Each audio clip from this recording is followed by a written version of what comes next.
นัก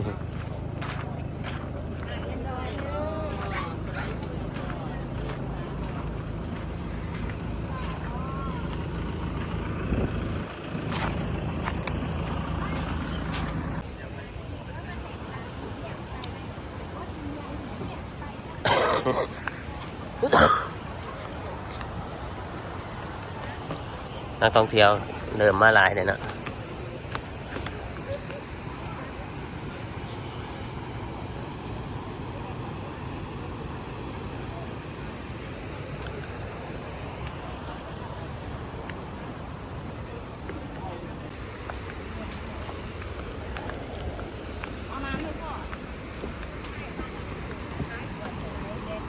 เอาโบไปน้ำเขาอ่ะ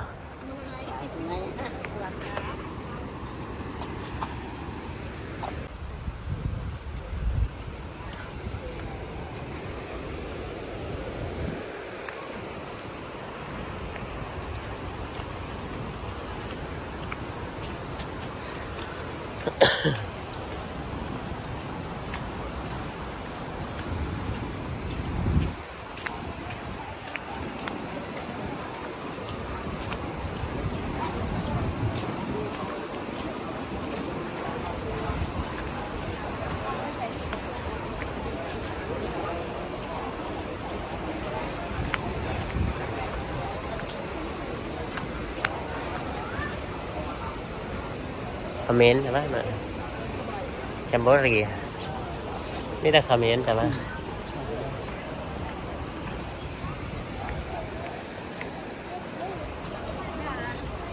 ข้างบนนี้อีกครับ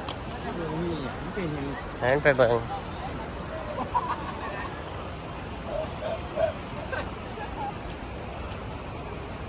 จอบ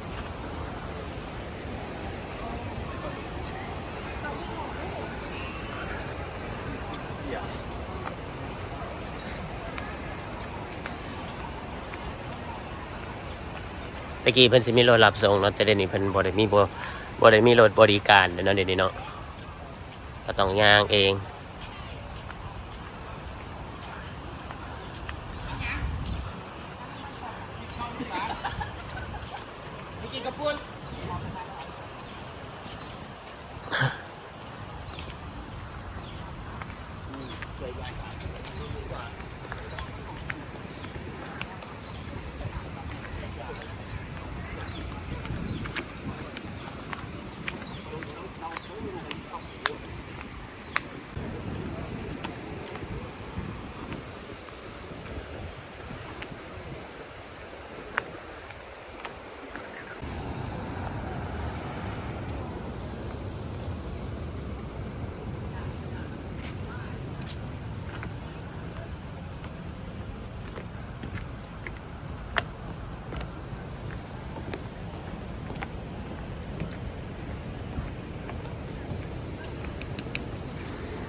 เอาไปต้มวะ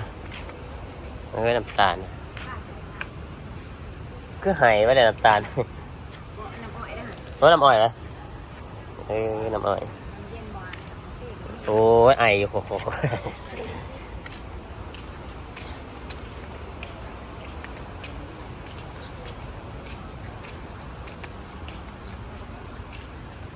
เริ่มคึกคักเลยเนี่ยนะ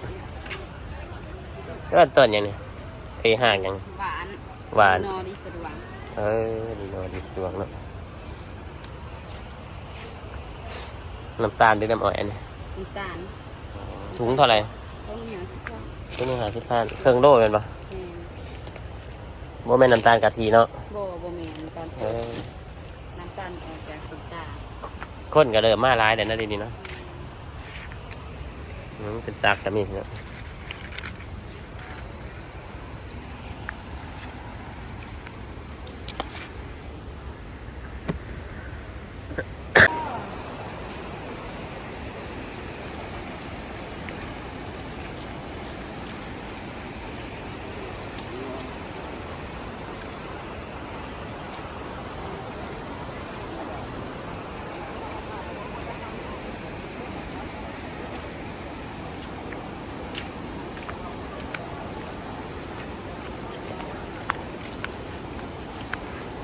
คนเริ่มร้ายแล้วนี่เนาะคือคืนมาคืนนี่เด้น้ำคืออยากค่อยๆนักนั่นบ่นะโบกแห้งกว่าสุปีสิมะน้ำคอยโบแบบมันบ่มีหมอกมีควันคือตะกี้เนาะตะกี้มันแบบมันคือแห้งอ่ะหมอกควันได้เย็นเนาะแต่นอนเนาะ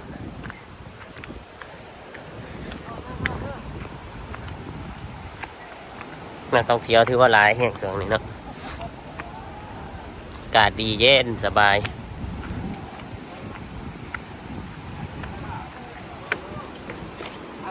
เดี๋ยวนี้แขกเล่าวเขาฟรีเนาะแขกต่างประเทศแมนเสีย30,000 กีบหรือเสียประมาณเงินไทยประมาณนะ70 บาทอยู่นี่ต้นไม้มันนี่โคตรเดี๋ยวนี้เขาใหญ่ขึ้นไปเทิงเลยบนทางยางเขาอยู่เนี่ยนะเทิงต้นนี่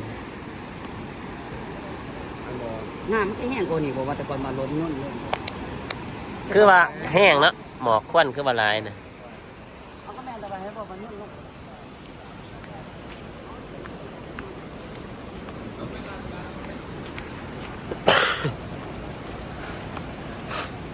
บรรยากาศถือว่าดีเยี่ยมเลยเย็นพี่น้องถามมานั่งอยู่ในกาเดียวขึ้นไปเป็นสนามกอล์ฟควันประเพงที่ว่ารีสอร์ทควันประเพงก็ได้ แต่เก่ามันคงคงไม่ได้คนอยู่ที่ไหนอยู่ที่ไหน อยู่นี่แหละอยู่เทิงต้นนี่